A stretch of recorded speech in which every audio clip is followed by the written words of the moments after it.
जो Pakistan army act है उसकी खिलाफ वर्जियाँ पाई गई लेफ्टिनेंट जनरल रिटायर्ड फैज़ हमीद की जानिब से, इसलिए उन्हें फौजी तहवील में लिया जा रहा है। कार्रवाई है कोर्ट मार्शल की वो शुरू की जा रही है। अस्सलाम वालेकुम नाजरीन, मैं हूँ फैसल हकीम और आज के वीलाग में हम बात करेंगे गुज़िश्ता 24 घंटे के दौरान जो डेवलपमेंट्स हुई हैं लेफ्टिनेंट जनरल रिटायर्ड फैज़ हमीद के हवाले से और जो क्या सराहियाँ सामने आई हैं उस हवाले से। तो शुरू करते हैं पहले उनकी गिरफ्तारी से, जो उनको फौजी तहवील में लिया गया। गुज़िश्ता रोज़ ISPR ने एक बयान जारी किया था कि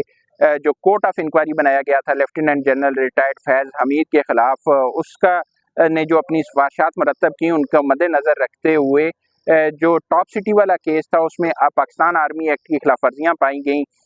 लेफ्टिनेंट जनरल रिटायर्ड फैज़ हमीद की जानिब से, इसलिए उनके खिलाफ तादीबी कार्रवाई शुरू की जा रही है। लेकिन बात यहाँ पर ख़त्म नहीं हुई। उसी प्रेस रिलीज़ के दूसरे पैराग्राफ में ये कहा गया कि रिटायरमेंट के बाद भी जो पाकिस्तान आर्मी एक्ट है उसकी खिलाफ वर्जियाँ पाई गई लेफ्टिनेंट जनरल रिटायर्ड फैज़ हमीद की जानिब से, इसलिए उन्हें फ़ौजी तहवील में लिया जा रहा है और उनके खिलाफ जो कार्रवाई है कोर्ट मार्शल की वो शुरू की जा रही है। अब अगला सवाल जो हमारे जहन में आता है कि कोर्ट मार्शल क्या है और कोर्ट मार्शल किस तरह किया जाता है। तो कोर्ट मार्शल के हवाले से जो बताया गया है वो अभी तक उसके 3 तरीके बताए गए हैं। सबसे पहले जो पहला हिस्सा गुजर चुका है वो होता है कोर्ट ऑफ इंक्वायरी का तश्कील। कोर्ट ऑफ इंक्वायरी जो है वो मेजर जनरल की सरबराही में बनाई जाती है और उस मेजर जनरल की सरबराही में बनने वाली कोर्ट ऑफ इंक्वायरी ने मुतलका जो टॉप सिटी का केस था या उसके बाद की जो डेवलपमेंट्स थी उस हवाले से तमाम दस्तावेजात जो थी उनका भी जायज़ा लिया, उस हवाले से दीगर शवाहिद भी इकट्ठे किए और वो सारी चीज़ें इकट्ठी करने के बाद एक बनती है समरी ऑफ एविडेंस और उस समरी ऑफ एविडेंस की बुनियाद पर फैसला किया जाता है कि आगे कार्रवाई किस तरह जानी है। आया कि कोर्ट मार्शल की तरफ जाना है या इसकी कोई और नौयत भी हो सकती है। तो उस समरी ऑफ एविडेंस की रोशनी में जो फैसला किया गया वो किया गया कि लेफ्टिनेंट जनरल रिटायर्ड फैज़ हमीद को के खिलाफ जो है वो कोर्ट मार्शल की कार्रवाई शुरू की जाएगी और इसी हवाले से उन्हें फौरी तौर पर फौजी तहवील में लिया गया। ये सबसे पहली जो आप कह सकते हैं कि अमल है जो कोर्ट मार्शल में किया जाता है कि मुतलका जो फौजी ऑफिसर या किसी भी रैंक का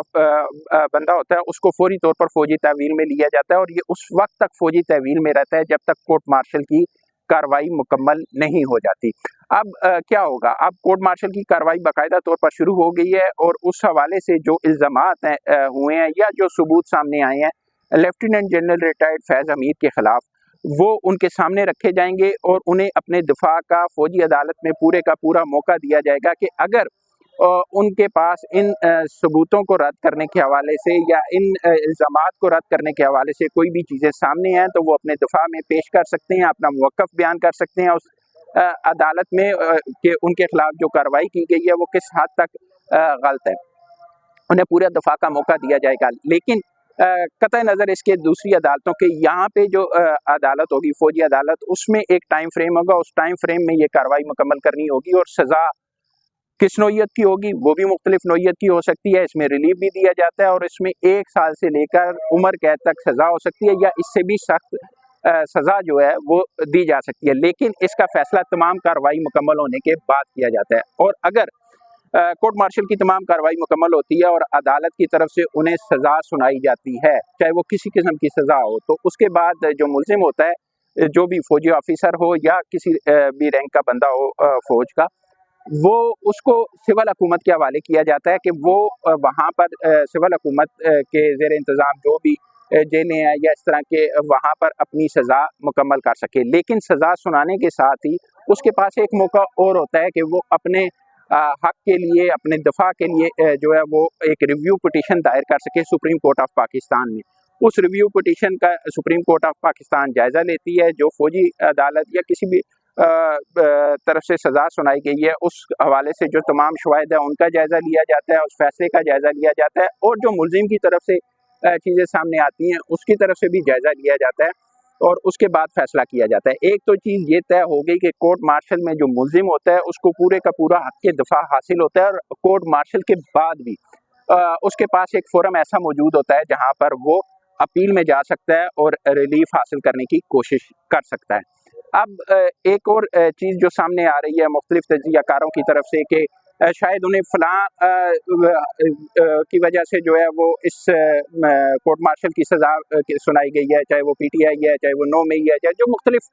चीज़ें सामने आ रही हैं। लेकिन हकीकत में जो इल्ज़ामात की फहरिस्त है, जो सबूत हैं, वो सिर्फ़ और सिर्फ अभी तक जो कोर्ट ऑफ इंक्वायरी है या तो उसको मालूम है, या जो फैसला हुआ है, जो समरी ऑफ एविडेंस है उसमें मौजूद है। अब जब ये कार्रवाई शुरू होगी तो ये सारी की सारी चीज़ें लेफ्टिनेंट जनरल रिटायर्ड फैज़ हमीद के सामने रखी जाएंगी, और उसके बाद जो है वो आगे की कार्रवाई शुरू होगी, तो तभी सामने आ सकेगा कि उन पर क्या इल्ज़ामात है और किन इल्ज़ामात के तहत, मज़ीद किन इल्ज़ामात के तहत जो है वो उनके खिलाफ कोर्ट मार्शल की कार्रवाई शुरू की जा रही है। अभी तक बाकी सब चीज़ें जो हैं वो अपने अपने तज्ज़िये, अपनी अपनी क़यास आ रही हैं। मुस्तक़बिल में कोर्ट मार्शल के हवाले से उनके खिलाफ क्या कार्रवाई होती है, ये जब सुमात मुकम्मल होगी तभी पता चल सकेगा। तब तक लेफ्टिनेंट जनरल रिटायर्ड फैज़ हमीद फौज की तहवील में रहेंगे। अब तक के लिए इतना ही। बहुत जल्द आपके पास एक नए विलाग के साथ हाजिर हूँगा। तब तक के लिए अल्लाह हाफिज़।